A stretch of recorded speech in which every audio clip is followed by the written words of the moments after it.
যে আজকে আমরা দেখব Next.js এর ফন্ট। তো Next.js এর ফন্টটা কীভাবে ইউজ করবেন এবং কেনই বা ইউজ করবেন। তো কথা না বলে ডাইরেক্ট ভিএস করে চলে যাওয়া যাক। তো আমি ভিএস করে চলে এসেছি। এটা অন্য কোনো প্রজেক্ট না, আগের প্রজেক্ট না, আগের ভিডিওতে যতদূর পর্যন্ত ছিল অতটুকুই আছে। সো কীভাবে ইউজ করবেন ফন্ট, সর্বপ্রথম যেতে হবে লেআউট ফাইলে। তো লেআউট এখানে ওপেন করে আছে, তো কোথায় আসছে মেইন লেআউটে আমি যাচ্ছি আর কি। মেইন লেআউট, এটা হচ্ছে মেইন লেআউট। অ্যান্ড এখানে দেখেন হচ্ছে ফন্ট কোথা থেকে আসতেছে, next/font/google এর ভিতর থেকে ইন্টার ফন্টটা আসতেছে। আচ্ছা, এটা পরের চিন্তা, কিন্তু ফন্ট কেন ইউজ করবেন Next.js-এর? আমরা তো সুন্দর মতো সিএসএস ফাইলে সিডিএনের মাধ্যমে ইজিলি ইউজ করতে পারি। তো এইভাবে এত প্যারা নেওয়ার কারণ কি? এটা এই জন্য কারণ হচ্ছে সিডিএনের মাধ্যমে আপনার হচ্ছে ফন্ট আসে গুগল থেকে। তো এটা সমস্যা কি?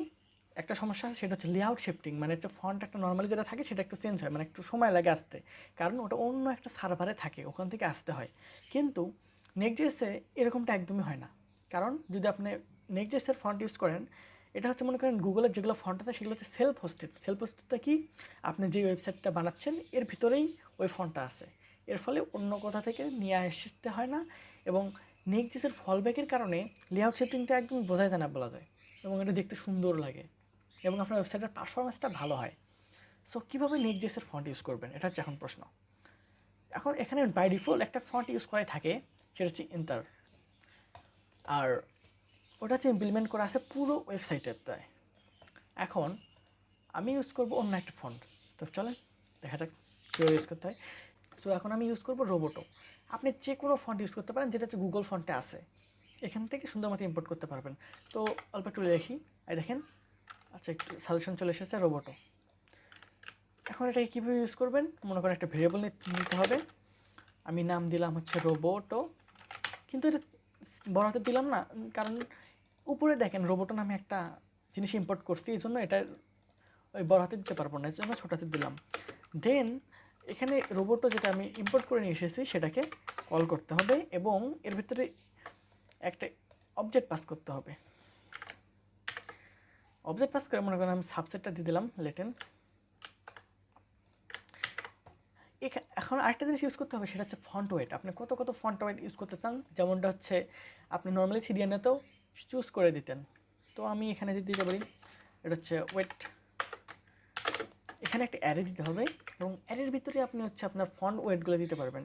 এখন তো দিয়ে দেখেন এখানে যদি আমি এখানে দিলাম, মানে কোটেশন দেওয়ার পরে কন্ট্রোল স্পেস যদি চাপি, তাহলে সাজেশন আছে কোন কোন ফন্ট ওয়েটগুলো অ্যাভেলেবল আছে হচ্ছে রোবোটোর ক্ষেত্রে। সো 100 আছে, দেন হচ্ছে 300 আছে, দেন হচ্ছে 400 আছে, আর 500, অ্যান্ড আর দুইটা আছে, সেটা হচ্ছে ওকে, আর 700 অ্যান্ড 900। এখন আপনি এই ফন্ট ওয়েটগুলো ইউজ করতে পারবেন আপনার ওয়েবসাইটে। এখন আমি চাইলে পুরো ওয়েবসাইটটাতে একটা ফন্ট ইউজ করতে পারি, অথবা মাল্টিপল ফন্টও ইউজ করতে পারি, কিন্তু Next.js অপটিমাইজ করে সেটা ঠিক আছে, কিন্তু আপনি হচ্ছে যত কম ফন্ট ইউজ করতে পারেন তত হচ্ছে আপনার ভালো, ওয়েবসাইটটা বেশি ফাস্ট রেন্ডার হবে আর কি। সো আমি যদি একটা ইউজ করা ভালো, কিন্তু আপনার চাইলে দুটো ইউজ করতে পারেন ইজিলি। তো কেমন ইউজ করবেন? এখন আমি যদি এটা অন্য ফাইলে ইউজ করতে চাই, তাহলে কীভাবে করবো? এর জন্য অবশ্যই আগে এক্সপোর্ট করে নিতে হবে। এক্সপোর্ট, রোবোটোকে আমি এক্সপোর্ট করছি। তো ইন্টার একটা ফন্ট আছে, আমি দুইটা ফন্ট ইউজ করে দেখাচ্ছি আর কি একসঙ্গে। ইন্টার পুরো ওয়েবসাইটটাতে অ্যাপ্লাই করা আছে। কীভাবে অ্যাপ্লাই করছে, সেটা হচ্ছে ইন্টার মানে ফন্টের যে ভেরিয়েবলের নাম ওইটা, দেন হচ্ছে ওর ভিতরে ক্লাস নেম নামে একটা জিনিস আছে, ওইটা দিল আর কি, মনে করেন ইন্টার.ক্লাস নেম। তো এটা পুরো ওয়েবসাইটটাতে অ্যাপ্লাই হয়ে গেল। এখন যদি আমি চাই একটা হেডিং বা একটা কিছু থাকবে যেটার ভিতরে আমি হচ্ছে রোবোট ইউজ করব, তো সেটা কীভাবে করবেন? সো মনে করেন হচ্ছে এটা তো এক্সপোর্ট করেই দিছি, এখন হচ্ছে একটা পেজে যাই। তো আমি হোম পেজে যাচ্ছি, এটা হচ্ছে হোম পেজ। তো নর্মালি দুইটা জিনিস, এখানে দুইটা প্যারা মনে করেন প্যারা দিলাম। একটা হচ্ছে H2, প্রথমে H2-তে একটা কিছু লিখি, ACA হেডিং, দেন একটা পি ট্যাগ নেই, এর ভিতরে লো রেমের কিছু লিখি আর কি, লো রেমের 20টা ওয়ার্ড। ওকে, লো রেম অপশনের কিছু চলে এসেছে। এখন আমি কোথাও ডেডিকেটেডভাবে বলে দিই যে এটা হচ্ছে রোবোটো ফন্ট হবে, তাহলে এটা কী ফন্ট হবে আমি এখানে সব বলে দেওয়া আছে, যে পুরো ওয়েবসাইটটিতে ল্যাটিন মানে ইন্টারফলটা ইউজ হবে।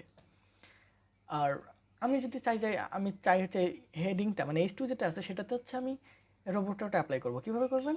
তো সর্বপ্রথম যা করতে হবে সেটা হচ্ছে রোবোটোকে ইম্পোর্ট করে নিতে হবে এখানে।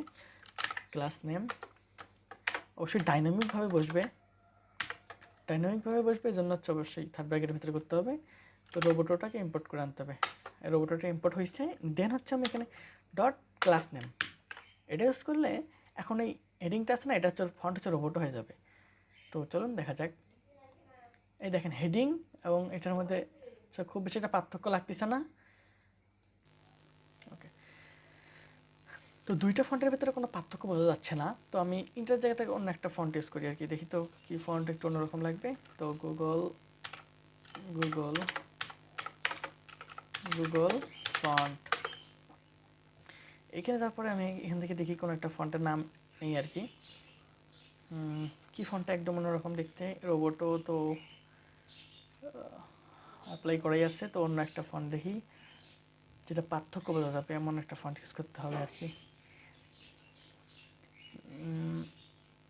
এই ফন্টটা অনেকটাই আলাদা, নাম হচ্ছে কি প্লে ফেয়ার।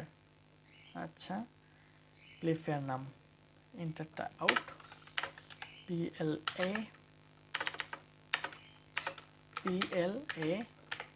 Play fair. এই দেখেন প্লে ফেয়ার ফন্ট চলে এসেছে। এখন এটাকে আমি ইউজ করব। তো এটা ইউজ করার জন্য সর্বপ্রথম আগে অবজেক্ট দিব। অবজেক্ট দেওয়ার পরে এটার হচ্ছে মনে করেন সাবসেট দিয়ে দিই। সাবসেটটা কি? সাবসেট হচ্ছে ল্যাটিন, অন্য কোনো সাবসেট থাকলে ওটা ইউজ করতে পারবেন সুন্দর মতো। তো এটা কি আমি জানি না এটা ভেরিয়েবল ফন্ট না নর্মাল ফন্ট, তো এটা একটু চেক করতে হবে। তো ওয়েট দিয়ে চেক করে দেখি যে আসলে এটা ভেরিয়েবল ফন্ট কিনা। ও হ্যাঁ, এটা হচ্ছে ভেরিয়েবল ফন্ট না, এই জন্য আমি মনে করেন ফন্ট ওয়েটগুলো আসলে বলে দিই। ওকে, এভাবে বলে দিতে পারবো। হচ্ছে যদি না বলে দেন তাহলে কিন্তু আসলে আপনি ইউজ করতে পারবেন না ওই ফন্টটার ওয়েট, শুধুমাত্র নর্মালটাই ইউজ হবে অল জায়গাতে। তো এটা আচ্ছা, এটা তো কি থাকে, যদি বেশি দরকার নেই। এবং এটার নাম মনে করেন হচ্ছে আমি play fair, play FAIR fair, fair, এবং এটা হচ্ছে এইখানে ইউজ করলাম। তো এখন পুরোটাতে প্লে ফেয়ার অ্যাপ্লাই হবে এবং হচ্ছে আমি এইখানে শুধুমাত্র রোবোটোটাই অ্যাপ্লাই করলাম। তো চলুন দেখা যাক কী অবস্থা।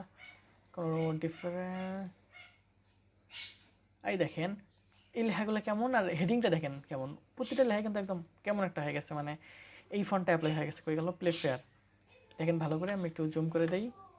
অন্য লেখাগুলো দেখেন আর এটা দেখেন, এটা কিন্তু রোবোটো আর এগুলো হচ্ছে প্লে ফেয়ার। দেখেন সবগুলো ফন্ট কিন্তু চেঞ্জ হয়ে গেছে এবং হেডিংটা রোবোটো।